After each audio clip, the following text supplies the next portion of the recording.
evening Pilipinas and good morning world! At sa ating makababayang OFW at makababayan natin na nandito sa Pilipinas na walang sawang sumusuporta dito sa ating munting programa, thank you so much, mabuhay po tayong lahat hanggat gusto natin.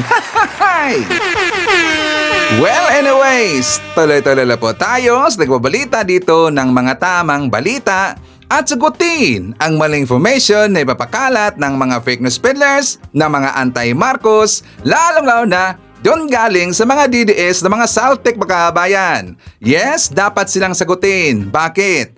Kasi bagayan natin sila na lagi pong naninira araw-araw kay BBM at sa Marcos administration sa katangala makabayan, ang mga paninira, matotoo yan sa mata ng ibang tao. So dapat silang sagutin kasi ang bagong Pilipinas, bawal po ang mga sinungaling. At siyempre, kasama niyo pa rin si Sir Ivan, ang pinakabulol na vlogger sa balat ng YouTube, magbibigay sa inyo ng mga totoo at mga preskong balita na kinukuha natin sa ating kapitbahay na social media. Sa magandang buhay sa ating lahat mga kabayan and a happy Monday sa ating lahat.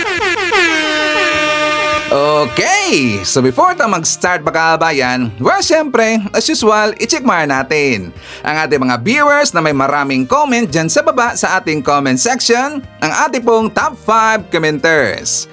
At dito sa listahan, ang nanguna po si Ma'am Lerma Sondita.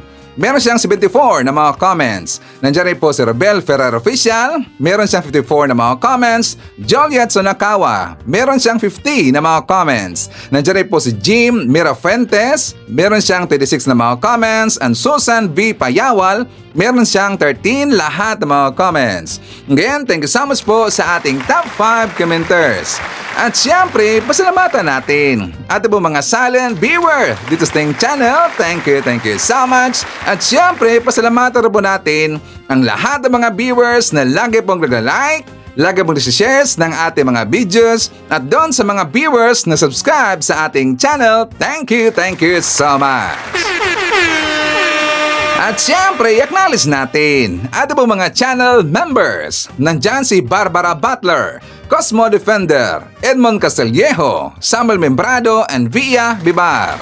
I-greet natin baka kabayan ating po mga suki, mga Ella Birds. Yan ang una sa pag-comment dyan sa baba sa ating comment section. Nandyan sila si Maricruz Hernandez from North Carolina, USA. Nandyan rin po si Ninuka Asor, Josephine Abiba, Lolita Maneja.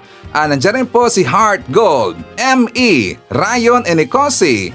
Nandiyan rin po si Leonardo Blue, Amelia Evangelista, Ramonita Navarro. I-shoutout natin si Mariano Cobales from Virginia, USA, si Sario Morales, Trening Lozano, Epifanio Camilo Pabilio, and Hatsu F. Lida Arellano from Japan. At syempre, hindi natin kakalimutan ating mga pinalangga. I-shoutout natin ang mga legends, ang mga senior citizens. Hello po, kumusta ang lahat? And also, i-greet natin ang belated happy birthday si Lolita Banaines na nandyan sa Dubai. And also, syempre, happy birthday po sa ating mga viewers na nag-celebrate ng birthday ngayong araw. Happy birthday! Okay, so kumusta ang lahat mga kabayan? How are you today?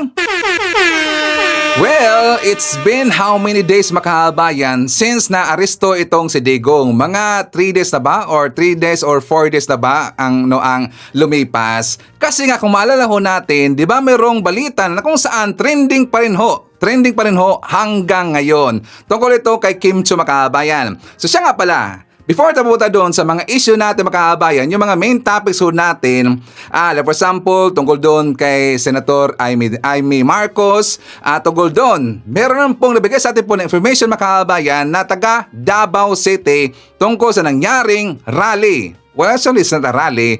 Not sort of a rally kasi nga diba meron silang rally po nangyari doon mga kabayan na kung saan iba-ibang lugar. Pero meron kasi silang specific na day na kung saan napakarami mga kabayan.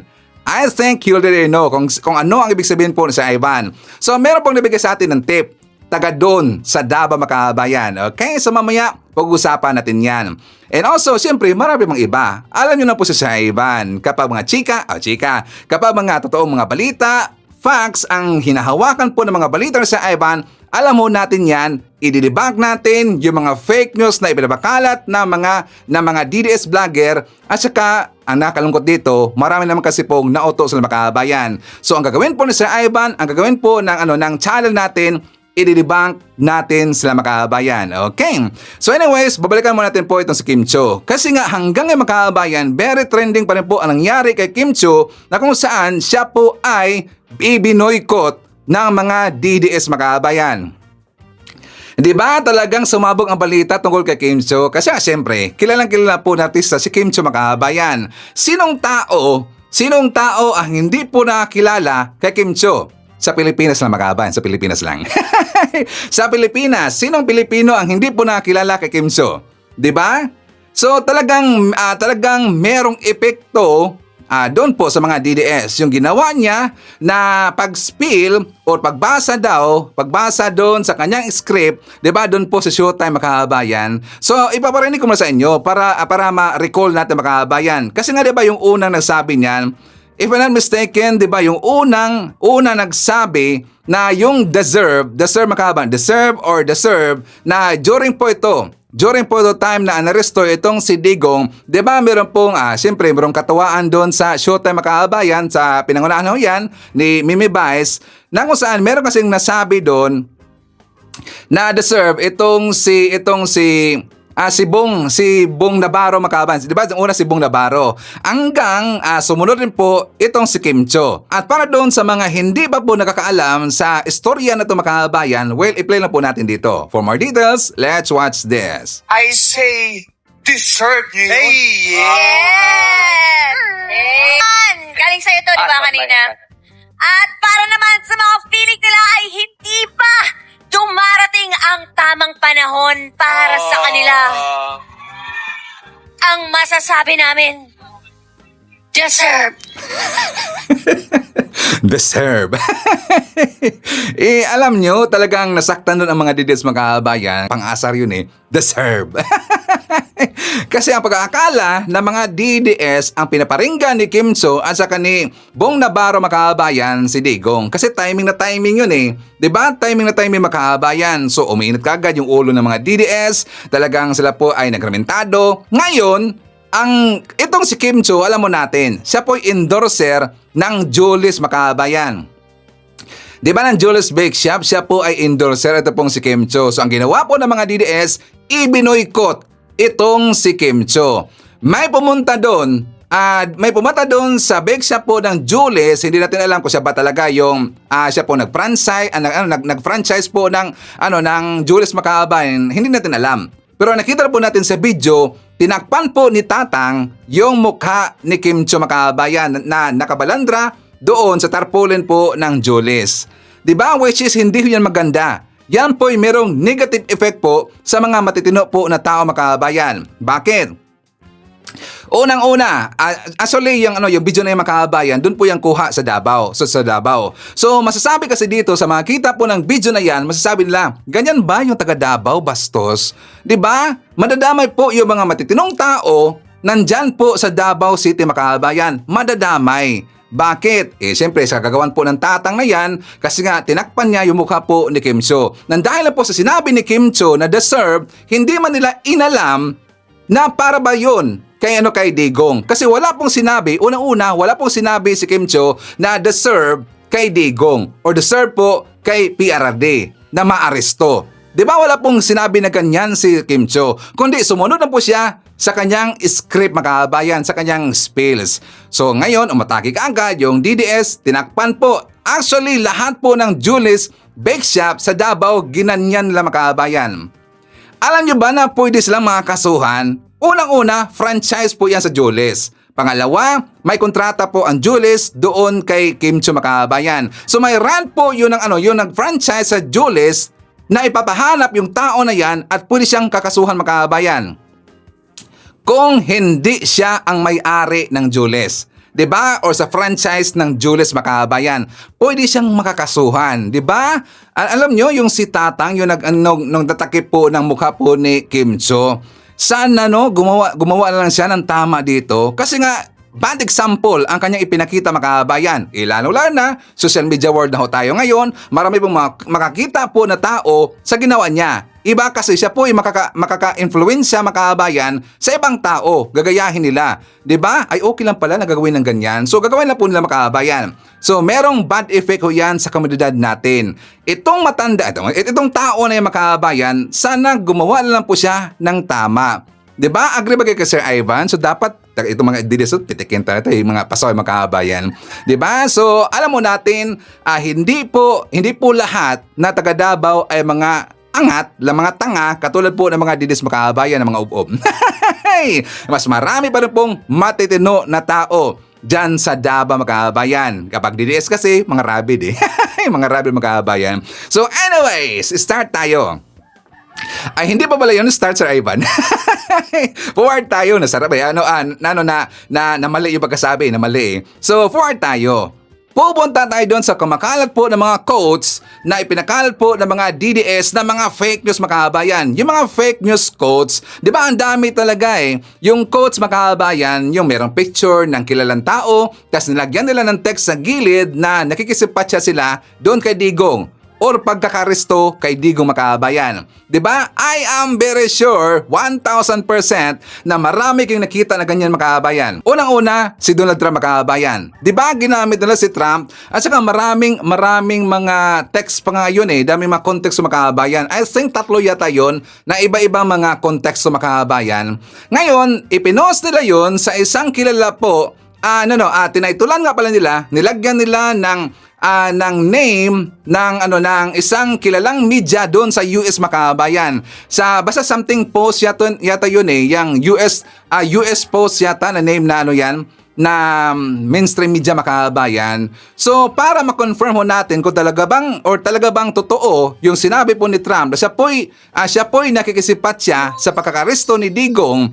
Tinignan ko kagad doon makabayan sa webpage na yon. Pero wala akong nakita kahit isa na nasalita itong si Trump tungkol dito sa pagkakaresto ni Digong doon sa ICC makabayan. Wala po kahit isa. Kaya nga nung pinoso yan ng mga DDS, nagagalit sila. Bakit? Kinuha ko po yung direct link ng mainstream media na yon kasi nga nilagay nila ang name makabayan, nilagay kasi nila. So kinuha ko yung link na yon, pinorward ko doon sa kanilang post, nagagalit pa sila makabayan. Tapos sabi ko, I challenge you. Kung may makita kayo dito na sinabi po ni Trump ang ganyang nilagay ninyo diyan sa quote na yan, hindi magbablog si Ivan ng isang buwan. Sinabi kayo mga kabayan, sinalins ko talaga Tapos nakagalit, puro nga mga angry emoticons, puro nga live emoticons, hanggang tatanggalin nila ang aking comment do mga kabayan. Tinatanggal nila, ganyan kasi mga DDS kapag sila po ay madidiba mga kabayan, kapag sila kasi ay mapapahiya, tatanggalin nila yung pandebunk mo. Kasi ayaw nila na mabasa yun ng mas marami pang mga viewers na makabayan. Ganyan sila So, yun po ay fake news. Yung tungkol po kay Trump makabayan. Hanggang dumating po yung merong quote na naman po, di ba, kay Putin. Meron po doon, makilala po ng mga tao doon sa ibang lugar, mga artista, di ba? Meron pa nga pati nga yung sa North Korea makahabayan, ginamit rin North Korea, and also si Michael Jackson ginamit makahabayan. Di ba? Gunggong talaga Talagang klarong-klaro na fake news. Michael Jackson nagpabalabas ng simpatya kay Digong.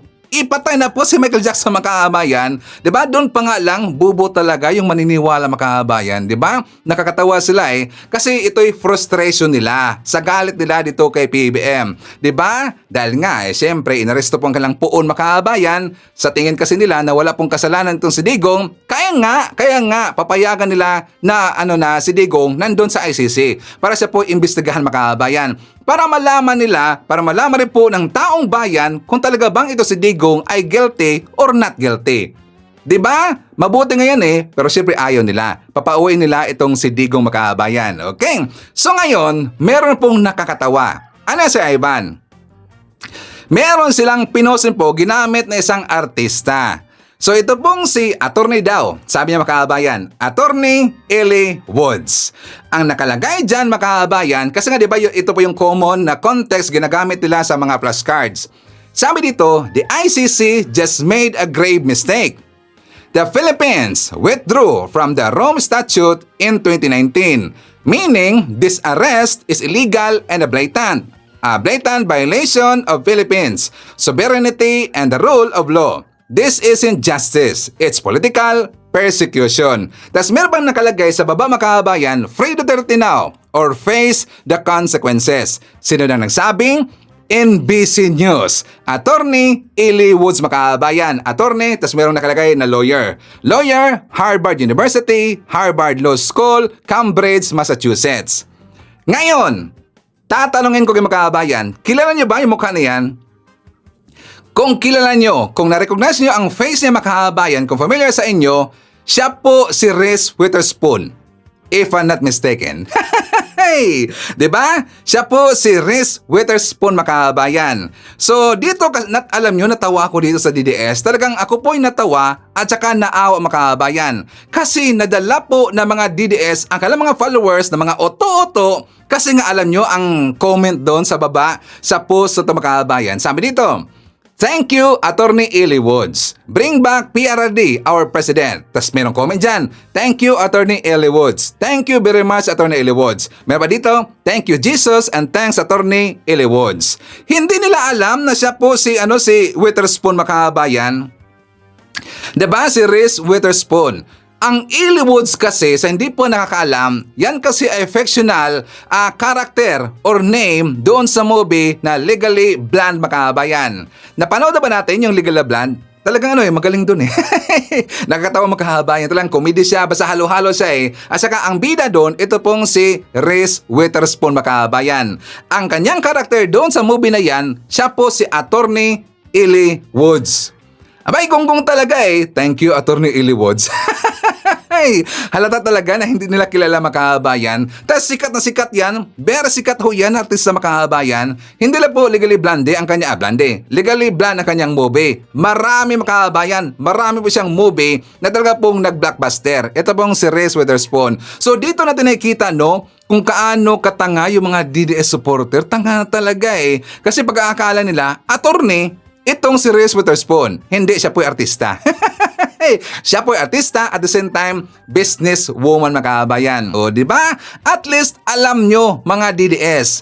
Dito sa channel na Sir Ivan, dito sa ating channel, marami kayong malalaman. At yan po ay mga totoo, mga legit ho yan na mga balita. Okay? So, di ba, nakakatawa mga kababayan? Alam, maraming beses ko na sinabi dito, kung gusto nyo po na maging DDS, dapat kayo ay isang tanga, ubob, at saka bulag mga kababayan. Di ba? Dapat ka ay bulag. Forward tayo. Di ba may nangyari po, I think that is the other day mga kababayan, doon po sa Davao City, kasi nga ang iba po nila ng mga rally, alam mo natin, talagang nilangaw mga kababayan. Doon nga sa rally kahapon sa Liwasang Bonifacio is only 500 to 600 yata na mga attendees mga kababayan. Oy DDS, yun ang sabi ng kapulisan ha. Sabi rin po yun ng media. 500 to 600 daw ang mga taong nagpuntahan doon. Tapos sinabi po ng mga DDS, 10,000 na mga kababayan. Liwasang Bonifacio, 10,000. So ang totoo palang numero na napuntahan doon mga kababayan, di ba nandun po sila si Katibinag, nandun po itong si Bongo, paiyak-iyak doon, ito pong si Bato, di ba? At saka marami pang iba. Alam nyo, hindi sila umabot kahit 1,000 mga kababayan. Partida, nandun ang mga malalaki nila po na mga politikong sinusuporta mga kababayan. Nandun po yung malalaki nilang vlogger na mga nagpuntahan doon. Tingnan nyo, hindi umabot po ng 1,000 mga kababayan. Siyempre, marami pong lugar, mga supporters po ni Digong na nag-motorcade, nag-rally sila, nag-pre-rally daw sila mga kababayan. Pero may nakita ho tayo. May nakita ho tayo na gathering doon sa Davao na kung saan marami talaga mga kababayan. Actually, 6 or 7 yata ang nag-forward sa akin ng video na ito mga kababayan. 6 or 7. Kasi gusto nila na ma-confirm kung talaga bang ito ay totoo mga kababayan. So yan po ay totoo. Yes, yan po ay totoo. Actually, yung time na yung mga kababayan, yan po ay araw sa Davao yata ang term niyan. Sakto ba yun? Yan po ay araw, kapistahan araw ng Davao City. At saka alam niyo mga DDS, napakabait po ng ating presidente kasi ginawa niya na non-working holiday ang time niya mga kababayan.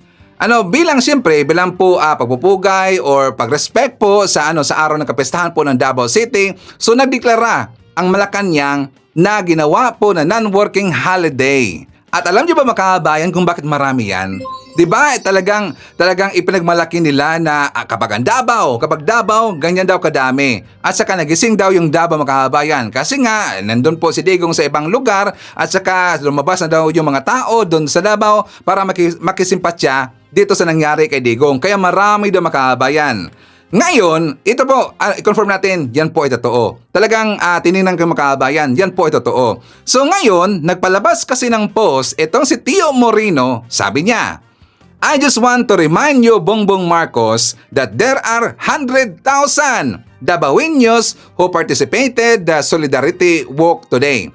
Again, that's just for today. Don't wait that every area in the Philippines that held prayer rallies would come in front of Malacanang and bring you to Davao Crocodile Park. So yun po ang kanyang paghahambog mga kabayan. Sakto ba yung hambog?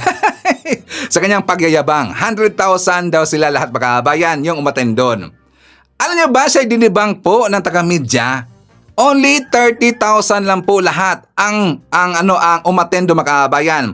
Only 30,000. According po sa Manila Bulletin, about 30,000 supporters of former President Rodrigo Duterte marched on the streets of the city Sunday, March 16. So dahil po daw sa pagka-detention, para daw i-release from detention at saka The Hague sa Netherlands mga kabayan. So 30,000. Bakit nila ginawang 100,000 makabayan ang bilang na kahit alam nila hindi po ganun kadami? It's only 30,000 makabayan. Bakit na nila ginawa? Di ba ang sinabi ko kahapon sa rally doon sa Tacloban mga kabayan ay umabot po ng 70,000 attendees na puntahan doon. Di ba sabi ko 70,000? Mali pala si Sir Ivan kasi hindi pa pala yun final na counting mga kabayan. Until nagpalabas po ng number ang pulis doon sa Tacloban mga kabayan na umabot pala ng 100,000 lahat na mga attendees, supporter po ng Marcos admin, nagpuntahan doon sa rally sa Alyansa Makabayan. Mismo ang nag-confirm niyan, ang pulis, ang kapulisan sa Davao City. And also, siyempre, ang gobyerno Makabayan. O, di ba? Kasi gusto nilang tapatan Makabayan. Gusto lang tapatan sa Tacloban. Kasi alam nila, siyempre, baluarte ho yan ng Romualdez at saka ng Marcos at Tacloban. Expected doon natin, marami talaga pong pupuntahan sa rally po ni PBM. Doon po sa Davao, gusto na ipapakita na ganun rin po makabayan. Kasi nga, baluarte yan ng mga Duterte. Pero hindi umabot ng 100,000. Napahiya sila makabayan. Di ba nakatawa talaga hindi umabot. Tingnan nyo, baluarte ng mga Duterte, hindi ba lang umabot ang 50,000 makabayan? Nakatawa naman. Hey, again, totoo yon. Ngayon, pupuntahan natin mga kabayan itong vlogger na to na kung saan siya po ay laging sinusundan noon ni Sir Ivan. Ito pong nangalan na si Pips TV. Kilala ba natin si Pips TV mga kabayan? So during po sa eleksyon, nung time pa po na nangampanya po si PBM sa kasama pa niya itong si Sara mga kabayan. At actually itong si Pips TV, lagi na po akong nanonood sa kanya mga kabayan. Maganda naman kasi, magaling siya. At saka magaling rin po siya man-debunk, magaling siya mag-research, meron siyang talagang pulido po ang kanyang research skills mga kabayan. Magaling siya. So isa po siya sa ginaya ni Sir Ivan. Totoo lang, si Pips TV isa rin po sa ginaya ni Sir Ivan. Pero siyempre hindi po yung intro. Iba po ang intro. Pero meron siyang style na ginaya po ni Sir Ivan mga kabayan. Totoo naman yan di ba Dides? Hey, kasi meron kasing nakapag-comment noon sa akin. Kung unang lang nakita si Sir Ivan, sabi niya para kang si Pips TV na style daw. Well, totoo naman talaga na si Pips TV ang ginaya ko noon. Pero hindi lahat makabayan. Ang intro, hindi rin po sa kanya. Original yan, galing kay Sir Ivan. Hey, ngayon, pinuntahan ko kagabi. Bakit ko pinuntahan kagabi si Pips TV? Kasi meron pong nagsumbong kay Sir Ivan. Ito'y tungkol sa kanyang pag-debunk kay FL Lisa Makabayan. Ngayon, sabi niya na nandibang daw niya kasi nga itong kanyang caption. Totoo nga yata na hindi pa nakakauwi si Liza Marcos sa Pinas. Latest post daw pero 2024 pa daw ginanap Makabayan. So nanood ko doon. At saka para maintindihan nating lahat Makabayan, Ipapakita ko na lang sa inyo ang kanyang pagdibang na kung saan nakakatawa talaga eh. Kasi nga hindi na siya attention to detail katulad noon mga kabayan. Nawala ang bilib ko sa kanya kasi hindi na ho siya marunong mag-usisa sa mga konting hindi naman kasi konti talaga yon. Malaking numero ho yon. Hindi na siya ganun kapulido tumingin po sa mga details mga kabayan. Ito ang aking ibig sabihin. Eto nga mga Lodi, may naglabasan na po na nagtag sa atin ng mga proof na pwede po nating masabing totoo nga po yata talaga yung nangyari po sa LA. Na tama nga pong pabalik-balik lang po yung picture na pinopost po ni Madam Lisa sa kanyang Facebook page. O eto yon mga Lodi, dito po nagkaroon ng matibay na ebidensya na hindi po ito updated ang mga pinagpo-post po ni Madam Lisa Araneta Marcos sa kanyang Facebook page. Tandaan nyo pong mabuti, baka sabihin nyo po edited, kaya po kayo nasusupalpal kasi meron na ngang ebidensya, pinagpipilitan nyo pa rin na edited, gawa-gawa lang. O ito, na meron pong link nung sinasabi pong gonegosyo.ph Info-Wearing Pilipina Entrepreneur. Nung clinic ko mga idol, alam nyo po ba kung kailan po yung naganap yung Go Negosyo na pinost po ni Lisa Araneta Marcos? Yo, what's up mga Lods? It's Mega Peps TV. Welcome back po sa ating channel. Nakahanap na po tayo kahit papaano ng kasagutan dun po sa tanong ko about po dito kay Madam Lisa Araneta Marcos. Kahapon po kasi mga idol, nagtanong po tayo bago tayo matulog. Sabi ko, sino po ang naka-witness ng event na ito sa Makati City? Please comment proof below. Nakakamiss lang po talaga si First Lady. Sana makita ko siya sa social media na naka-live at hawak ang cellphone na meron pong oras at date kung kailan po siya nag-live. Good night po, Madam Lisa. Mag-ingat po kayo kung saan man kayo ngayon. BBM, BBM, BBM. At eto nga mga Lodi, may naglabasan na po na nagtag sa atin ng mga proof na pwede po nating masabing totoo nga po yata talaga yung nangyari po sa LA. Oh, para sa mga tansong talangka dyan, siyempre sasabihin lang fake news to. Pero may isang matibay na ebidensya na nakita po tayo na pinost po at nag-share po ng link na tama nga pong pabalik-balik lang po yung picture na pinopost po ni Madam Lisa sa kanyang Facebook page. Oh, share nyo po itong video na to para matauhan kayo at malaman nyo kung sino ba talaga ang nagpapakalat ng fake news o nagsasabi ng katotohanan. O ito mga Lodi, sabi po dito, turn over po donation to the Girl Scout of the Philippines GSP FL Office Manila 11 March 2025. Kasi mga Lodi, meron pong nagsabi na after daw po ng event nila doon sa LA, nung Lunes po, nakauwi na daw si Madam Lisa dito sa ating bansa. Kumbaga, March 10 daw po, nandito na daw siya at March 11 kinabukasan, eto po yung ginawa po nilang event. Naniniwala ba kayo? So naghanap-hanap po tayo mga Lodi na mga iba po mga pictures na magpapatunay po na ito nga po repost lang ni Madam Lisa. So ito pa, Goldenberg Concert Series anibersaryo ng unang taon, Goldenberg Mansion, Manila, March 14, 2025. Dito po nagkaroon ng kahit papanong kasagutan doon po sa tanong natin mga idol. Kasi meron po nag-comment. Sabi po kasi ni James Lee Kabahog, kids, is this true the March 14 to? Bawal magsinungaling. Tapos meron pong nag-comment o nag-reply. Sabi po ni Joshua Ortega, James Lee Kabahog, not true sir, this is the real. Date and time, Friday, October 4, 2024, 5 p.m. daw po, di umano itong nangyari pong post po ni Madam Lisa Araneta Marcos. So, eto pang sabi niya dyan, feature artist Mr. Domodar Das Castillo, guest 5 p.m. Far Eastern University High School and Mariano Marcos Memorial High School. Oh, syempre magko-comment yung iba dyan. Oh, gawa-gawa lang naman po yung mga pinagsasabi nyo. So, naghanap pa rin tayo ng kasagutan mga Lodi. Puntahan po natin yung post na ito ha. So, nandito po tayo sa page ni Madam Lisa Araneta Marcos. Naka-blue check po yan mga idol kung makikita nyo. Ayan po yung blue check nyan. Tapos, ito po yung pinag-uusapan natin kanina na mukha po kasing hindi po makatotohanan itong picture na to na ginanap po ito noong March 14, 2025. Kaya po meron po tayong napansin dito mga idol. O eto yon mga lodi, dito po nagkaroon ng matibay na ebidensya na hindi po ito updated ang mga pinagpo-post po ni Madam Liza Araneta Marcos sa kanyang Facebook page.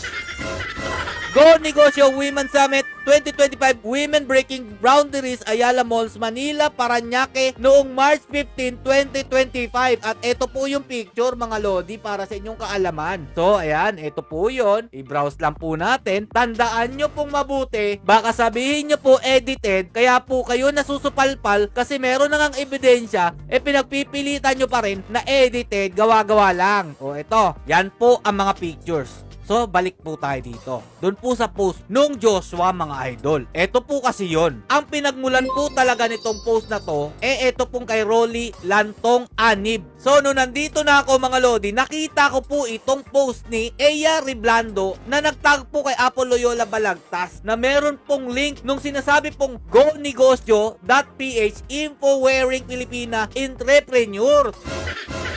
Nung clinic ko mga idol, alam nyo po ba kung kailan po yung naganap yung Go Negosyo na pinost po ni Liza Araneta Marcos? Pag-click po natin itong link na to, mapupunta po tayo dito. Tingnan nyo po ang Go Negosyo Women's Summit 2024 na kapareho po ng suot ni Liza Araneta at nung post po niya sa kanyang Facebook page. Kaya ngayon, mga tansong talangka, sino ba talaga ang nagpapakalat ng maling balita? Kayo ba o Okay, so ganyan na lang yung mga kabayan. Diyan lang po yan. Unang-una, Pips TV, napakatanga mo at bobo. Yung 2024 na year, ipinakita mo, kung nakita mo man na the same po ang uniform na isinuot ni Efelisa, kasi ang uniform kasi ng Go Negosyo mga kabayan is pareho lang po. Tingnan nyo, 2024 and 2025, pareho lang po yung design ng uniform na isinuot po ni Efelisa. Doon siya nakabase mga kabayan, kung talaga hindi man yan na tiningnan yung environment. Hindi niya tiningnan yung environment mga kabayan. Akala ko ba matala siya sa skills, researching skills mga kabayan? Parang nawala talaga Hindi niya tiningnan po yung yung nasa kapalibot. Okay, skip tayo doon. Nakabase lang po siya lagi sa kanya mga followers mga kabayan. Kung anong ipinakain sa kanya, kinakain niya kaagad.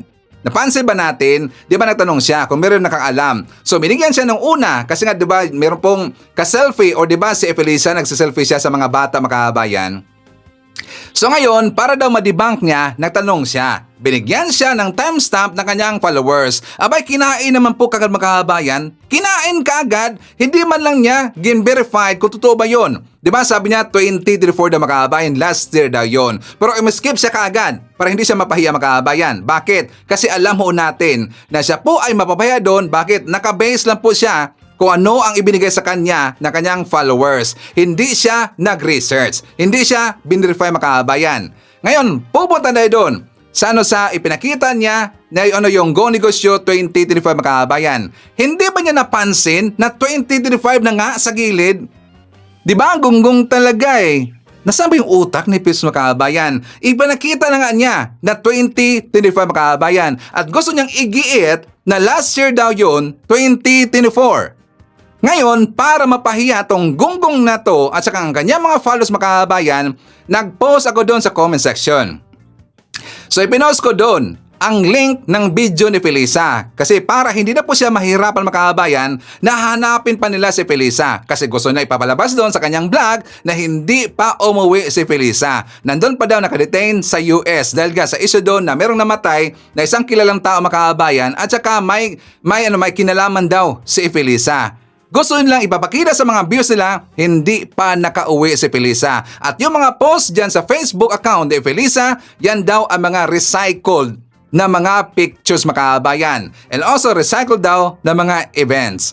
So pinost ko doon, sabi ko, para hindi ka na mahirapang maghanap kay FL Boss, ito yung link. Diyan po makikita yung video. Like for example, ipapakita ko sa inyo mga kabayan para alam ho natin at saka para totoo ang sinasabi ni sa Ivan. Ito po ang pinost ko doon sa kanyang comment section. Network to sell her products. She learned to leverage social media and online shops to expand her reach. She is the owner of Josefina's Homemade Foods. Palapakan po natin si Abigail Rico Hermoso.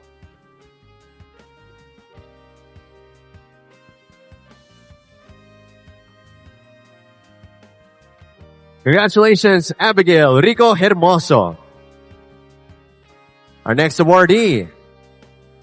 Kat's knowledge of tech and entertainment prepared her for founding Nima. With her expertise, she helps artists have secure, sustainable careers through personal branding and diversified income streams across multiple platforms. Ladies and gentlemen, the founder and chief operating officer of Nima Talent Management, Ana Katrina Maureen Bautista. Congrats. Oh, di ba? Tingnan nyo makaabayan, klarong-klaro live ho yan sa Go Negosyo Pips. Pero ngayon, ang post makaabayan, hindi lang po yan. Meron po akong ibang pinost doon. Sabi ko doon, ipinakita mo na nga na 2025, di ba? Na wala yata ang talas ng research skills mo. I used to like you, bro. Isa ka sa ginaya ko sa vlogging style. What happened to you? Naging tanga na ba? Alam mo, nagalit ang mga followers makaabayan, tinanggal ang post ko. Tinanggal doon. Kahit pupuntahan mo or pupuntahan nyo doon sa kanyang channel, sa kanyang page makaabayan, hindi nyo na po makikita ano ang post sa Ivan doon. Na unang-una, ang daming doon daming laughing emoticons, ang daming angry doon. Marami talaga Umabot yata yun ng 50 plus makaabayan kasi nga marami na pong nanonood sa kanyang vlog. Tinanggal ko before ko nag-vlog makaabayan, tinanggal nila na pahiyang gonggong. Diba? Gano'n na po ka-easy. Gano'n na po ka-easy na mag-research. Gano'n na po ka-easy na mandibang. Pero hindi kasi nila matanggap makaabayan. At ayon lang paniniwalaan yung explanation natin. Ayon lang paniniwalaan yung ibinabalita natin. Kasi ang gusto nila ipapakita, ang gusto ng naratibo, na ipapahayag makaabayan yung gusto lang po nila na naratibo. At gusto lang ipaabot doon sa kanilang mga followers. Kasi gusto nilang maging tanga, maging ubob ang kanilang followers makaabayan. Diba nakakatawa talaga Tas doon pa nga sa post niya, hanggang siguro nagalit yung gonggong, meron siyang pinost makaabayan na tungkol dito sa maraming tao sa Davao City. Kaya talagang gin-call out niya yung mga, sabi niya tanso daw siguro nagalit Sabi niya, asa na ba yung mga tansong vlogger ni Bangag? Gawan nyo ng kwento ito o sabihin nyo fake news to at AI lang. Unang-una, Pips TV, wala pong nagsasabi na isang Marcos admin supporter na yan po ay fake news. Wala pong nagsasabi kahit isa niyan. Diba? Kasi alam ho natin na yan po ay totoo talaga na parade or event yan doon sa Davao. Kasi nga kapistahan ho yan, araw ng Davao niyan. And also, meron pong nabigay sa atin ng tip makaabayan na taga Davao City. So ito na makaabayan ko. And Pips TV, makinig ka. Sabi dito po, gin-blur ko na lang po ang kanyang name makaabayan. Gin-blur ko lang po ang kanyang profile para hindi po na makilala. Siya po ay taga Davao. Sabi niya, dahil kapistahan, araw ng Davao City, lahat ng barangay officials and functionaries at lahat ng local and national agencies are required to participate in the parade. Kaya ganyan karami ang sumali sa parade. Pero hindi lahat yan sumali ay Duterte supporters, Pips. O, di ba? Sumali lang sila yung ibang tao dyan sa Davao kasi required ho yun, di ba? Pero hindi lahat Duterte supporters. O, di ba, Tips? Nakakatawa naman. Huwag nyo kasing lalahatin. Kasi kapag Davao City, pagkakala ninyo, lahat supporter ni Digong. Hindi. Meron rin pong supporter at ngayon dumadami na ang supporter ni Nograles. So, di ba? So, sabihin mo na lang dyan sa puon mong mayor, itong si Bassett Duterte and also kay Digong, handa na lang siya. According kasi sa survey, recent survey, marami ang sumuporta ngayon kay Nograles. Bakit kaya si Ivan? Kasi nga, nahubaran na po ang pagkatao ng mga Duterte. O di ba? Hindi lahat Duterte supporters sa Davao City. Nakakatawa naman. So before na mag-jump po sa nasa topic makakabayan, siyempre shout out na natin. Nandyan po si Joanna Velasco. Hi to Gemma Sanjay, Desiderio Desquitado, Aurora David, Chato To, Ferdinand Baldonado, nandiyan rin po si Eme Sarino, Maria Teresa Balingket, Emelda Asherda, isyatat natin si Jess Sabto from Calaba, Laguna, Sol Obando from Toronto, Canada, hi to Cristita Ohori, Kim Soren Soto, MJ Gat 70, hi to Kelly de Guzman Capuno, who's watching from Tagaytay City, Cavite, and hi to Jonah Joanna Velasco. Okay, so mga kababayan ko, ipapakita ko muna sa inyo yung press briefing kanina ni Yusik Claire Castro doon sa Malacanang. Kasi nga sinagot niya dito yung mga issues ng mga malalaki mga kababayan, included, dinebunk niya itong si Basti Duterte. And also tungkol po ito sa pagkakalat po ng fake news tungkol kay FL Lisa Makabayan. For more details, let's watch this. The spread of misinformation became rampant, and no less than the First Lady has been a victim of fake news. What are the steps being taken by the Palace or PCO to combat misinformation? It is very obvious that more fake news are lingering. Maybe because of the present situation regarding the arrest of former President Duterte. We are taking steps like what we had last week. We had this live discussion with the concerned authorities to answer all those issues that had been raised by some people from the mainstream and also from the social media. So with this kind of projects that we have with the PCOO, like the press briefing and the live discussion, I think people will have this chance to know what is fake news and what is not. I understand NBI is making a plan of action as well as the PNP to run after fake news peddlers. Kayo po sa PCO, nakikipag-ugnayan ba kayo sa mga agency na to?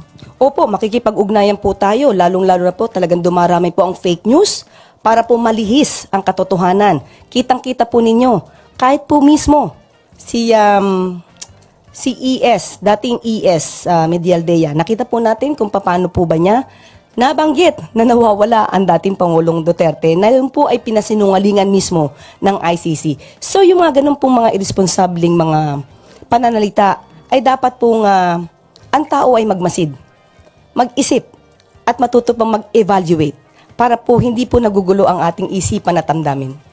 Pero naniniwala po ba kayo it's about time na may masampulan dun sa mga nagpapakalat ng fake news? Pinag-aaralan po natin yan. Follow up to the same question. No. Eden Santos, Net 25. Good morning po, Yusek. Kumusta na po si dating Pangulong Duterte? Minomonitor din po ba ng administrasyon yung kanyang sitwasyon sa The Hague at yung kanyang medical condition? Kasi po nung humarap siya sa ICC, parang medyo kakaiba yung boses niya. Ang sabi po ni Senator Bongo ay parang hindi yata binibigay yung kanyang gamot. Yan po ay kanyang opinion lamang ni Senator Bongo. Unang-una wala po siya doon sa lugar. At nadinig po mismo natin sa ICC, kay Judge Mutok, na ang Pangulo po, ang dating Pangulo po, ay yun sa mga doktor na tumingin sa kanya, ay nasa magandang kondisyon po. Mentally aware, mentally fit. At patuloy po rin na chinecheck ang kanyang kondisyon. So, kung meron po mga ganitong klaseng mga haka-haka, muli, katulad ng sinabi ni Senator ni Senator Bongo, dapat siguro ay kanya munang alamin. Alamin ang katotohanan dito bago po magbigay ng baka hindi nabibigay ang kanya mga gamot. Tandaan po natin, ang ICC po, may mga doktor po sila naka-assign dyan. Ngayon, kung araw-araw po natin i-monitor, uli sasabihin natin, wala po kasing jurisdiction na ang Pilipinas kasi po ang dating Pangulong Duterte ay nasa kustodiya na po ng ICC. So sila na po talaga ang magbibigay ng maagarang pag-check up or mag-undergo po ang Pangulong Duterte sa check up po na ibibigay po ng ICC. Pero kung mayroon pong hihilingin, of course, ang dating Pangulong Duterte, maliban po sa kanya, kahit po yung mga victims ng EJK, sila rin po ay bibigyan po ng kaukulang tulong kung kakayanin po ito.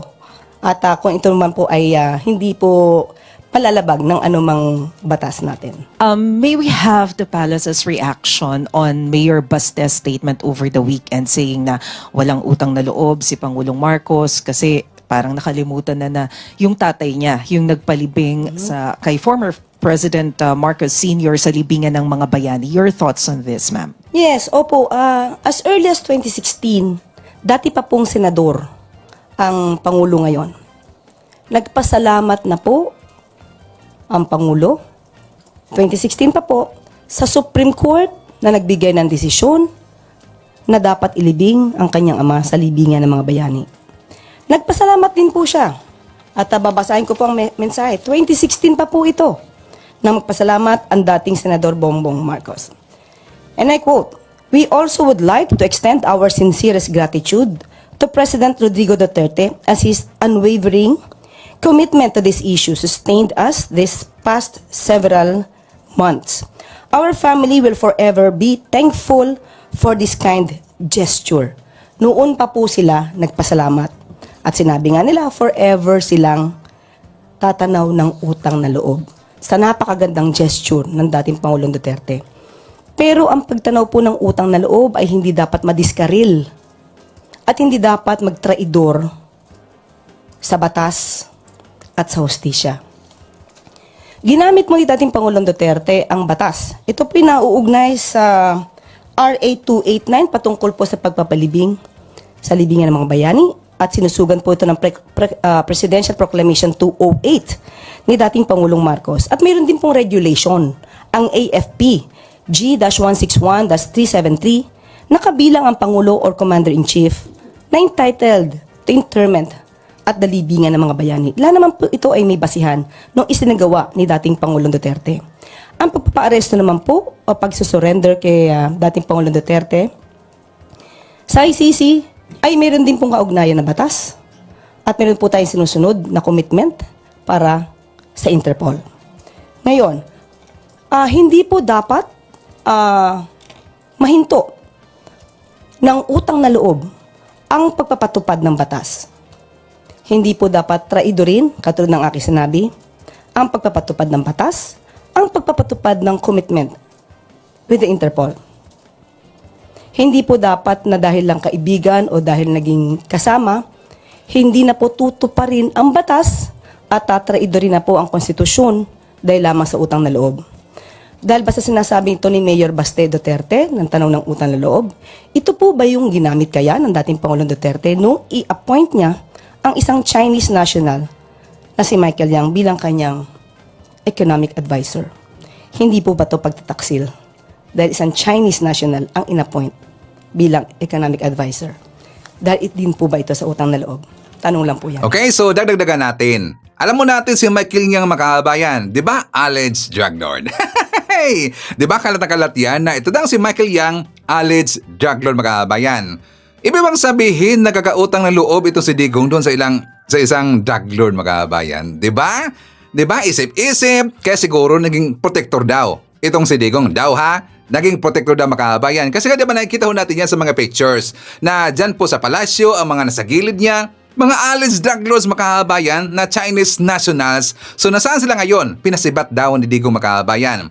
Diba? Tingnan nyo, kaya nga wala silang diba? Kaya nga wala silang walang naligpit ito si Digong or wala pong naipakulong si Digong na mga drug lords kasi nasa tabi niya makabayan. So meron siyang utang na loob dito sa mga DL na to. Siguro nagbibigay sa kanya ng malalaking halaga makabayan kaya meron siyang utang na loob na kahit bawal to makabayan kasi nga nasanay, di ba? Siguro nasanay ito mga Duterte na kapag ikaw po ay merong utang na loob, susunod ka sa gusto nila makabayan. Kahit labag sa batas na ito at kahit ayaw mo makabayan, so wala kang magawa kasi meron kang utang na loob makabayan. Gusto kasi nilang gagayahin tong style na to doon kay PBM. Which is, hindi yan gagawin ni PBM. Si PBM, matino po yan na tao. Si PBM, sumunod siya sa batas natin makabayan. Di ba? Walang kaibigan-kaibigan, walang, parang irap Parang walang kumpare-kumpare, kung sino ka man. Di ba? Walang ganyan kay PBM. Kung ayaw niya, kung ito'y labag sa batas makaabayan, hindi niya gagawin yan. Kahit meron ka pang utang na loob na sinasabi lagi ni Baste. 'Di ba? Nakakatawa talaga eh. And also, pag-uusapan po natin makaabayan, ito babalikan ho natin kasi hindi to na-clear kung talaga bang ito ay totoo or hindi. Ano yan, Sir Ivan?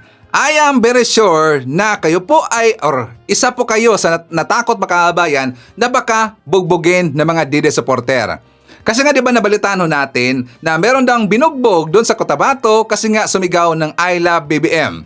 'Di ba? Marami nga mga vlogs yan ngayon eh. Marami po niyan mga parang comedy style, marami ngayon gumawa po ng mga nakatawa makaabayan, mga memes. Kapag ikaw daw ay sisigaw ng I love BBM or BBM, ikaw daw ay bubugbogin, sasampalin or babatukan. 'Di ba? Maraming natakot yan ngayon makaabayan. Maraming nga nag-message sa atin. Maraming pong nag-message kay si Ivan. Sabi niya, nakakatakot na ngayon si Ivan. Kasi kapag ikaw daw ay supporter ni PBM, babatukan daw, ikaw daw ay bubugbogin, ganon. Tapos meron silang ipinakita po ni picture makaabayan.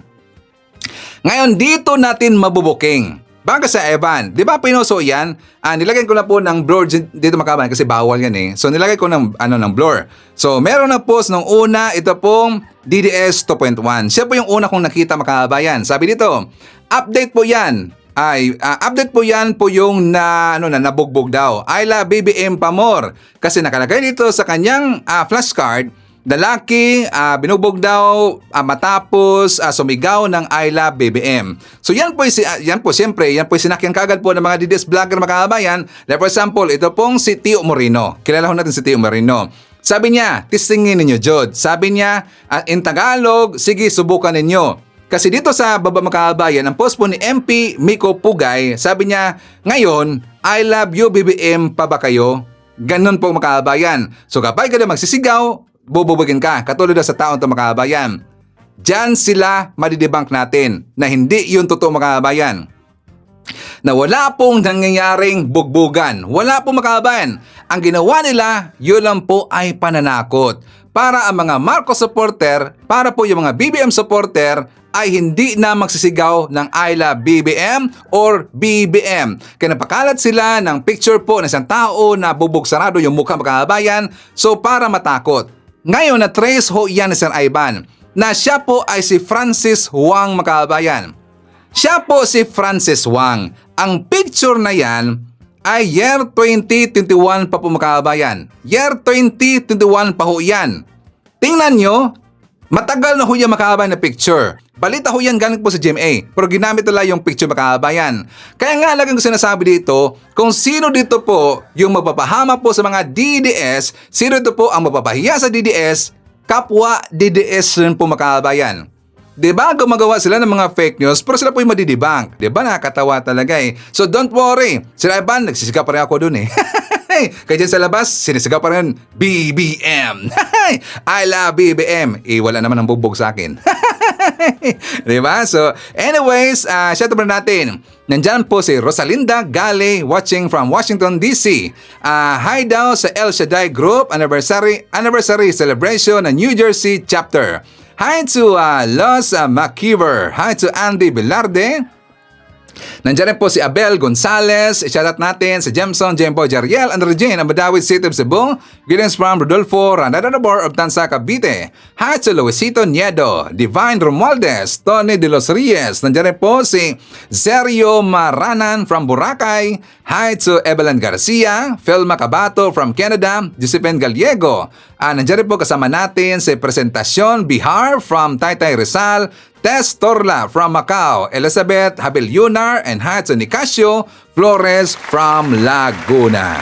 Okay, mga kababayan ko, ipapakita ko sa inyo yung interview ni former Senator Ping Lacson doon sa Net25 na kung saan marami tayo pong masasampal ng katotohanan makaabayan. Kasi sa mga nangyayari makaabayan, sa mga issue dito kay Digong, sa mga issue po ng mga fake news, sa issue ng mga ginagawa po ng rally ng mga DDS, at saka tungkol po ito sa mga issue ng mga lawyers. Speaking of lawyers nga pala makaabayan, alam nyo ba na ito pong si Topacio ay merong plano dito na siya po ay kakasuhan makaabayan. Ang Integrated Bar of the Philippines or IBP is currently looking at a complaint filed against Attorney Ferdinand Topacio in reference to the fake image he is spreading on his social media account or X. We find his actions as undisputably scandalous that is discredit the legal profession. Kasi isa rin po siya sumakay mga kababayan sa ipinakalat po ni Lorraine Badoy. Na-trace namin mga kababayan kung sino nga pala yung nag-post noon tungkol sa ICC, at saka meron silang inilagay po sa baba mga kababayan na di ba kamukha po sa nakasama po ni Felisa doon sa Beverly Hills na yung si Roman Quintas na kamukhang-kamukha po doon sa isa po sa judge sa ICC mga kababayan. At saka yung judge na yun, siya po yung pumirma para ma-release po yung warrant of arrest doon kay Digong. Ang napakalat pala niyan, na-trace namin ito po lang si Lorraine Badoy mga kababayan. Si Lorraine Badoy napakalat niyan, gunggong talaga eh. At yan po sinakyan po ni Topacio. So ngayon, nakita ho yan ng IBP, siya ngayon ay hahanapan kung anong pwedeng ikakaso dito or i-file na complaint dito kay Ferdinand Topacio. Pero para sa akin, no, sana mag-file po yung IBP ng disbarment dito kay Topacio mga kababayan. Kasi nga naging fake news peddler siya eh. Naging fake news peddlers itong si Topacio. Sumakay siya sa mga DDS makabayan. So dapat lang kakasuhan po itong si Topacio na dapat siya i-disbar mga kabayan. Dapat siya i-disbar, 'di ba? Agree ba tayo? Sumusubra tong si Casolito eh. Si Casolito yan eh. 'Di ba? Kung talaga basta mga DDS talaga mga fake news peddlers kasi sila ay desperado mga kabayan. Okay? So ipapakita ko na sa inyo. Ito pong interview ni Ping Lacson doon sa Net25. For more details, let's watch this. Yung magkabilang kampo po ng dating Pangulo at syempre ang ating pamalaan, may kanya-kanyang pahayag tungkol po dun sa the manner of how the former president was arrested. So sinasabi nga, yung ginawang pag-aresto po kay FPRRD, by the book, ika ng pamalan, by the book, and nagkaroon ng due process. Sinasabi naman ng kabilang kampo, illegal yung ginawa pong pag-aresto. Bilang former PNP chief, ano po ang masasabi nyo tungkol po sa paraan ng pagkaka-aresto kay former President Duterte? Alam mo, Miss Ali, Miss Pat Pino, napakarami na nating narinig ng mga legal opinions galing sa mga legal experts, mga legal luminaries, mga eksperto sa international law, criminal law. Coming from me, na hindi naman abogado, isa lang masasabi ko, ano man ang sabihin kong opinion, lalo't legal, not counted. At saka walang kredibilidad kumpara doon sa mga nagsasalita na talagang nag-aral ng batas at nag-practice pa ng kanilang mga profession. Oo. So, Senator Ping, ito po, kilala ho nyo ba si Police Major General Nicolas Torre? Kasi nga po, he has been very,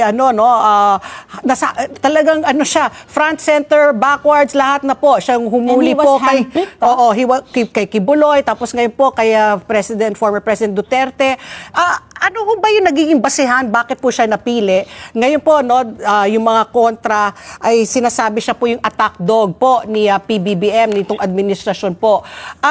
Kayo po, kilala ho nyo ba personally? And ano po yung nagiging basehan kung paano siya po ang pinili para po humuli kay Kibuloy at mag-serve ng arrest warrant kay PRRD? Noong Chief PNP ako, siya ay under kay Major General Lucas Managelod na siyang CIDG director ko nung ko yung Chief PNP. Nung tinanong ko siya anong background ni ngayon Major General Torres, junior officer niya at sinabi niya na napaka-decisive na opisyal, professional. Maganda yung reputation na banggit sa akin ni Major General Lucas Managelod na retired na rin yun, pero siya yung CIDG director ko. Dahil yun ang ayon sa kanyang observation, nagsisilbi pa sila pareho sa CIDG ng Chief PNP. Wala akong direct na personal na pagkaalam tungkol sa karakter o sa reputasyon ni General Torres. Okay. General Torres, sorry. General Torre, oo. Ibalik ko lang dun sa pagkaka-aresto kay labas na yung legal na usapin, no? Pero yung it was deliberate, no? Deliberate choice nila na piliin mostly female na mga pulis. Yun po yung akin pong tinatanong. Most of them were women, all of them were wearing body cameras mula sa airport pa lamang. So everything was caught on video, no? Kung para to speak. The videos will speak na kung nagkaroon ng due process, if by the book. Tapos, hindi disallowed, hindi pinagbawalan yung mga tao na kumuha ng sarili nilang mga videos using their cell phone. Si Kitty, particularly, was taking videos and she was posting on social media. Yung ganun pong pamamaraan, Senator Ping. Yeah, maximum tolerance. Ano? I think na-observe yung maximum tolerance dahil nga sa prevailing situation at that time, pati yung personalidad na involved. Ano? Imagine, dating Commander-in-Chief, dating Presidente, ang kasama dating Executive Secretary, kasama yung pamilya. At kung hindi ka mag-exercise ng restraint at saka maximum tolerance, medyo talagang gugulo. Pero I think napili si General Torre dahil sabihin natin his reputation preceded him. Dahil yung pagka-handle niya ng pag-serve din ng warrant kay Pastor Kibuloy, iba rin, dahil ang narinig ko, ang pumili talaga sa kanya, si General Marbil, nung hiningan ng rekomendasyon ng Palasyo, kung sino yung nararapat opisyal. Agad-agad, siya yung pinili na mamuno o mag-serve ng warrant o red notice man lang na galing sa Interpol. So nakita rin naman natin, natapanood yung interview niya, very detailed, at saka parang direct to the point, very forthright. At ako mismo, humahanga ako doon sa kanya mga sinasabi nung interview sa ng media. Sabi niyo nga po, Senator Ping, maximum tolerance, at nakasama po dyan isang babae po ng SAF na nabato ng cellphone po, pinukpok ni Hanilet Avancenia. Yung ganyan ho ba, pwede na lang ho ba yan ipangsantabi o dapat ho ba, kumbaga, should the PNP also assert it's yung kanilang right na idemanda siya o dapat talaga kusa na lang po yan manggagaling po sa biktima? Hindi ho ba dapat ang PNP mismo? Call down ng biktima yun kasi siya talaga yung pwedeng mag-file ng complaint against the person na sa tingin niya gumawa nag-commit ng crime against his person or her person for that matter. So, ang narinig natin, hindi rin magpa-file ng kaso. Siguro, humingi na rin siya ng guidance sa kanyang superior officers at para hindi lumaki pa yung the manner of speaking. Mas na rin ako, sumasang-ayon ako na magkalimutan na lang kasi part na ng, alam mo, kasama sa sweldo yun yung maharap ka sa ganong mga pangyayari, ganong insidente. So ako rin, kung ako yung superior officer niya, at hingin na aking opinion, ang i-advise ko rin, wag na lang, kalimutan mo na lang, let's move on. Dahil for the sake of, wag na makadagdag pa sa gulo sa usapin. Senator Ping, na merong lumalabas daw, binunyag na yung mga, according to the documents of the International Criminal Court, may prior knowledge daw ang ating pamahalaan tungkol sa pag-aresto po kay dating Pangulong Rodrigo Duterte bago ito mangyari.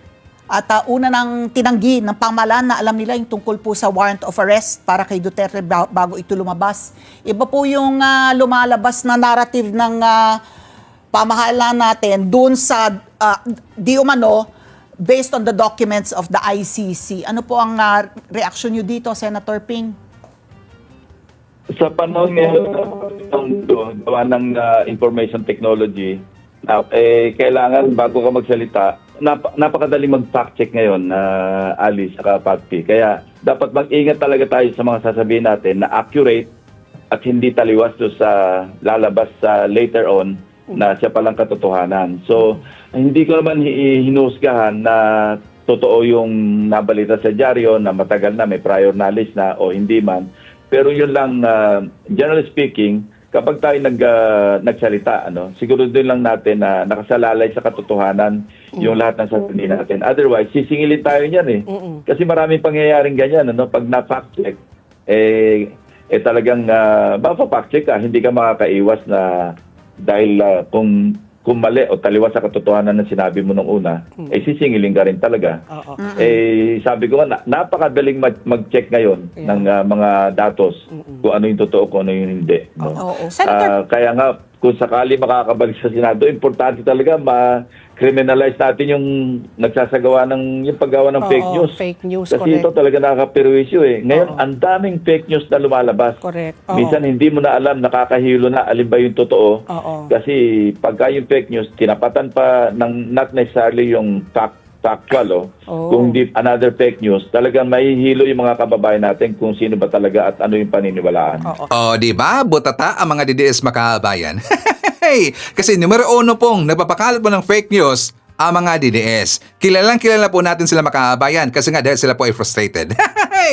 Lalo na mga vlogger nila, mga fake news peddlers talaga eh. At saka call out nga pala no, call out po sa lahat ng mga DDS vlogger and also sa mga DDS supporter, dapat kunan nyo ito ng aral ang sinasabi po ni former Senator Ping Lacson. Ano yan, Sir Ivan? Di ba tungkol doon kung ano ba niya masasabi sa pagkakaresto daw kay Digo Makabayan na sabi po ng kabilang kampo, ito daw ay unlawful or ito daw ay illegal Makabayan. Di ba sabi niya, hindi siya pwede magbigay po ng opinion or mabigay po ng statement kasi nga hindi naman po siya attorney Makabayan. Hindi siya abogado. At saka kapag galing sa kanya yung statement, hindi siya credible, lalo na kapag usapin po ng legalidad makabayan. Pero tingnan nyo ang mga DDS vlogger, parang abogado makabayan.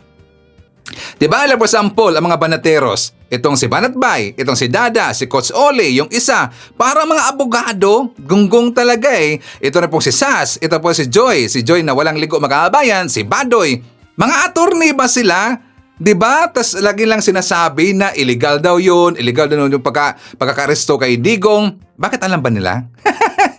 Alam ba nila yung batas makabayan? Kaya nga tama po ang sinabi po ni Ping Lacson, hindi dapat tayo makikialam sa ganyan. Hindi dapat tayo papalabas po ng statement kasi nga hindi tayo abogado. O di ba?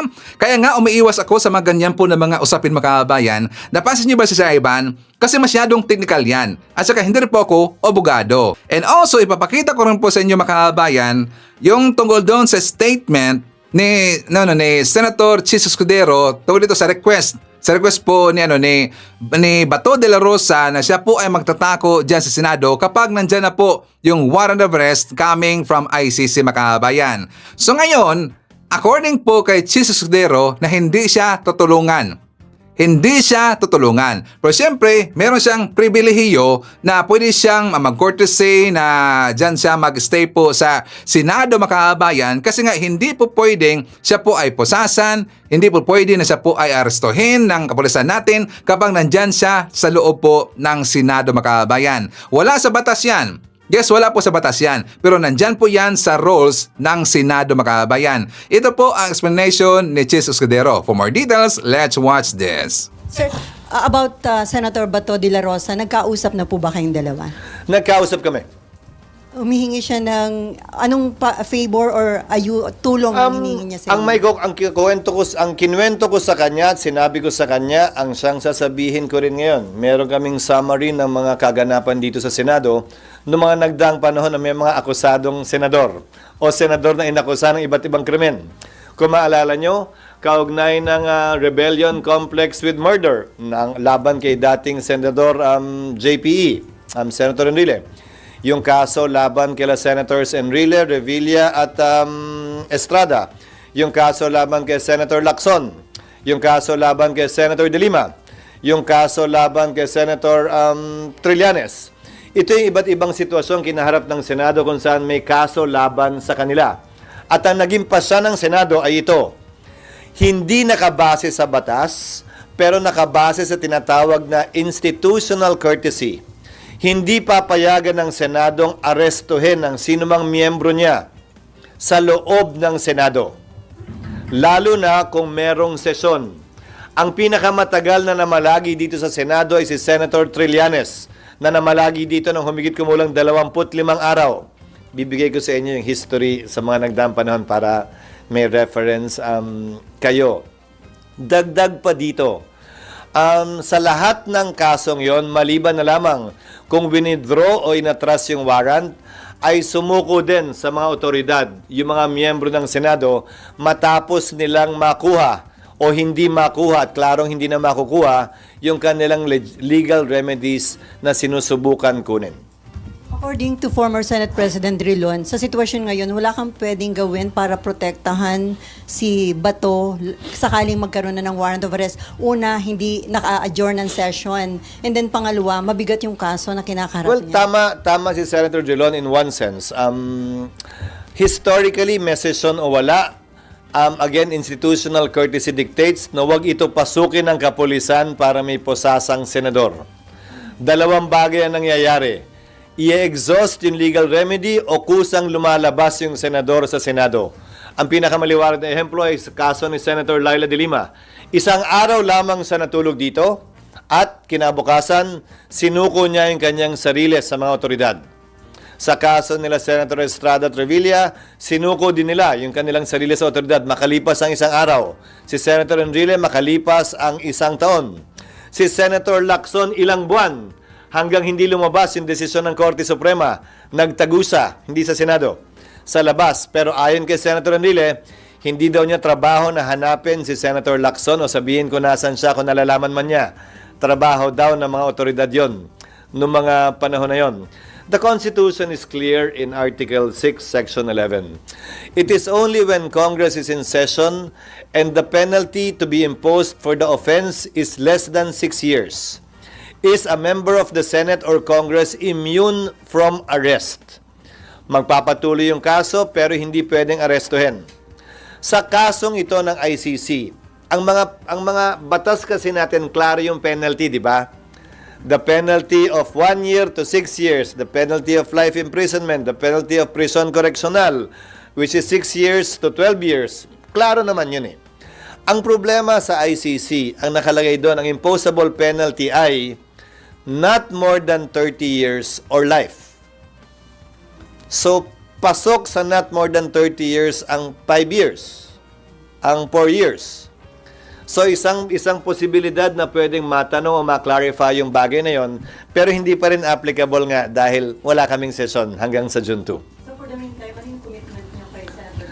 Ang sinabi ko sa kanya, we will try to afford him every opportunity to avail of legal remedies that he is entitled to. Sa katunayan, ginawa na niya. Dahil co-petitioner siya ni Pangulong Duterte, hindi ba? Sa Supreme Court case, kung saan bagaman walang ginrant na TRO, ay pinasagot yung mga respondent sa kaso at posibleng maaksyonan niya ng Korte Suprema sa hindi malayong hinaharap.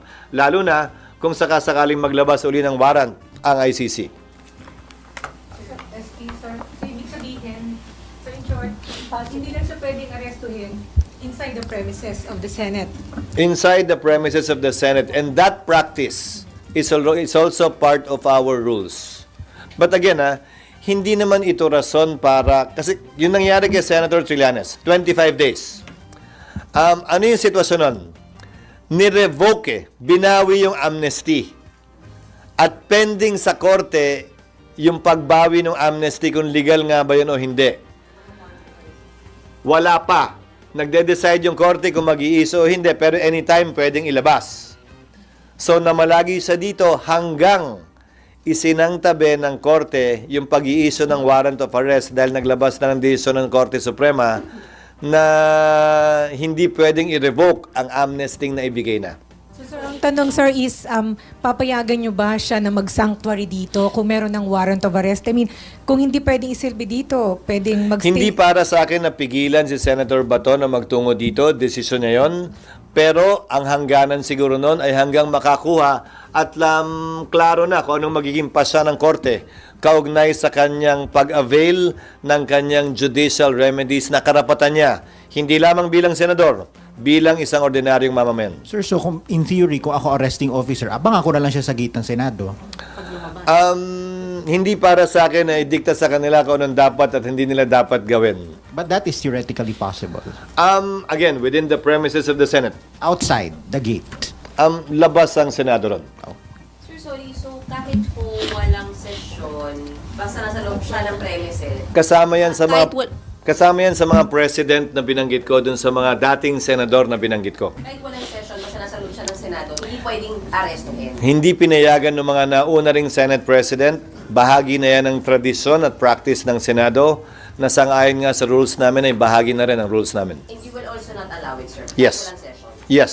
Paano kung Interpol na magsiserve ng warrant of arrest, hindi rin sila allowed pumasok. Lalong hindi. Kasi kung yung law enforcer nga na Pilipino, hindi. Lalo pa kung dayuhan siguro. Pero sa kasong nagdaan kay Pangulong Duterte, hindi naman dayuhang Interpol ang humuli sa kanya. Pero sir, clarification lang.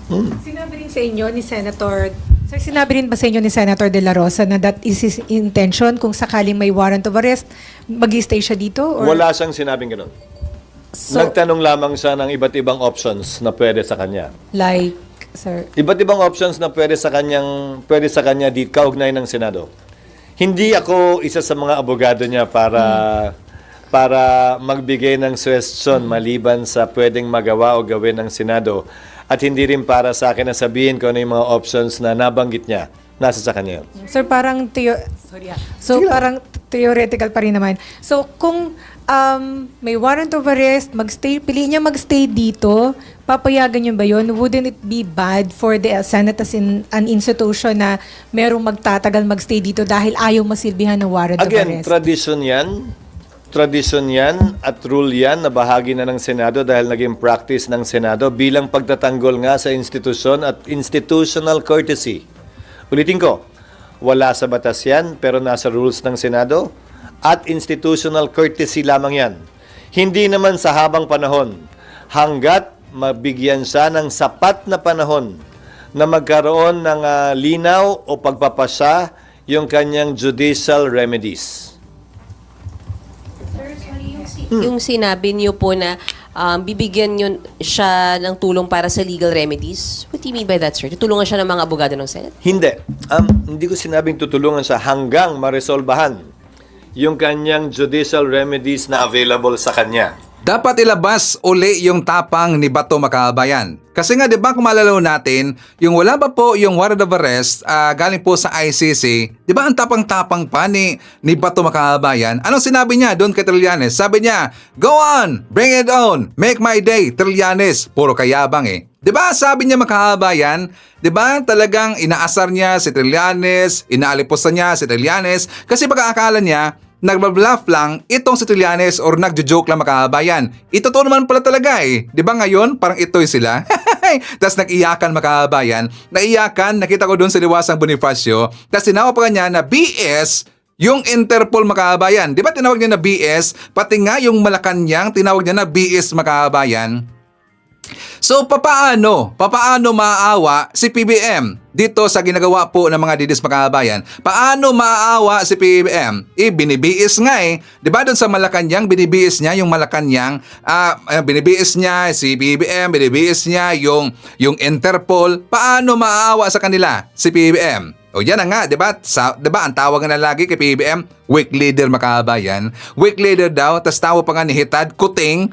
Ngayon, sino ang kuting ng Makabayan? Sino ang kuting? Sino ang weak leader ngayon? Nakakatawa naman. Tas ngayon, lalapit pa si Bato de la Rosa sa Senado. Magtatago naman pala eh. Bring it on, Trillanes daw. Make my day. Nakakatawa naman. Ganyan talaga yung mga taong hambog. Yan kasi yung mga taong mga mayabang Makabayan. Napakayabang talaga eh. Pero ang totoo, kuting. Talaga pong paitoy-ito Makabayan. Katulad po kay Digong na grabe magmura, tas talagang pinagmumura pa niya yung ICC. Kasi kapag dadalhin daw siya sa ICC at saka during daw sa investigation Makabayan, pagmumurahin niya daw yung ICC. Ginawa ba niya? Parang A-I-I-O-O. Pagbanggit pa nga lang ng kanyang pangalan Makabayan, nahihirapan na. Paitoy-itoy. Nakakatawa naman. So anyways, kasama rin po natin si Helda Baldomido Pita. Nandiyan rin po si Frank L. Esquilon watching from Car, Baguio City. Hi to Victor Rubin, Mens Nikaya Nolpes. Nandiyan rin po si Rejac Alvarez, Iday, Vincent Anthony Amancio Fuentes. Nandiyan rin po si Jeco Jerry Cabreros, Alicia Lic, Milagros Banes, Bibi Garcia, Bong Yu, Hacho Rica Noses, Testa Maliwan, Ray Molina, Gorgonya Angala. I-shoutout natin si Maribek Lumen, Felicitas Manibog, Merna Borromeo, Nida Ichaka, Vincent Anthony Amancio Fuentes, Nandiyan rin po si Teresito Lo, Sunya Hasigawa, Nunski Pasamonte, Rosler Macrayo, Agravante Sanchez. Nandiyan rin po kasama natin si Sandy Yang Ed Donggi S, Jackie Mosquito, Jimmy Piyuan, Joliet Sunakawa, Joe Elec, Rigos Maranan Ofelia. I-shoutout natin si Rico Sorerbak, Jeremiah Si Guerrero, Shirley Fernandez, Ofelia Dungaya. Nandiyan rin po si Apple Nash, Derek Erwina Argilies, and hi to Jack Smith Bikilya. Okay, so mga kababayan ko, yan natin manakalap na mga balita ngayong araw. Kung nakaabot ka po sa portion na to, sana nakapag-like na ho tayo. Libre po ang mag-share, libre din ang mag-subscribe. Again, maraming salamat sa mga viewers na hindi nag-skip ng ating mga commercials. Thank you so much. At before natin tatapusin ang ating programa ngayong araw, sana sabayan nyo si Sir Ivan para sa ating live messaging prayer. Panginoon, alisin mo ang aking takot at palitan ito ng pananampalataya. Ang aking mga alalahanin ng kapayapaan at ang aking kalungkutan ng pag-asa. Ipaunawa mo sa akin na ang lahat ng bagay ay kumikilos ayon sa iyong mabuting plano. Idinadalangin ko ito sa pangalan ng Panginoong Jesucristo. Amen. So maraming salamat mga kababayan, and I hope to see you again on my next video.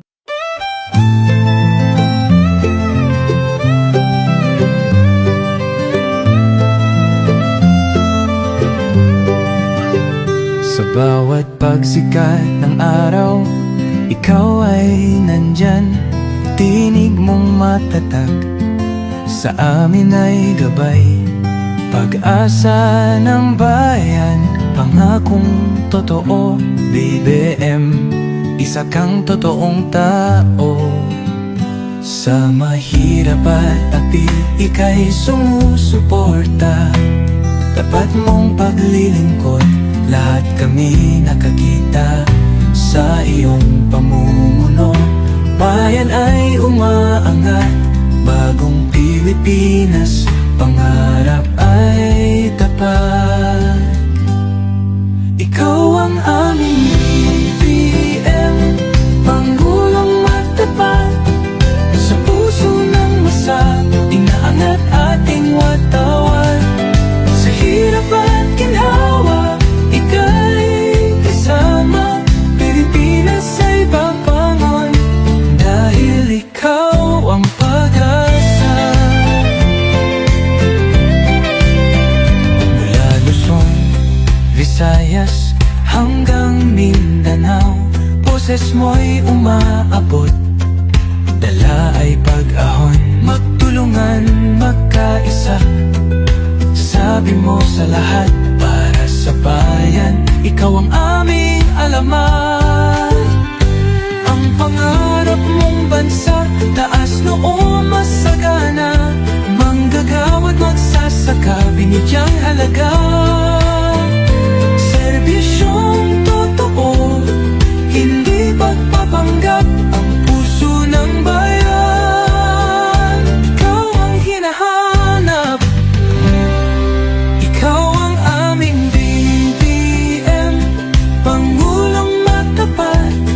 Sa puso ng masa, inaangat ating watawat. Sa hirap at ginhawa, ika'y kasama. Pilipinas ay babangon, dahil ikaw ang pag-asa.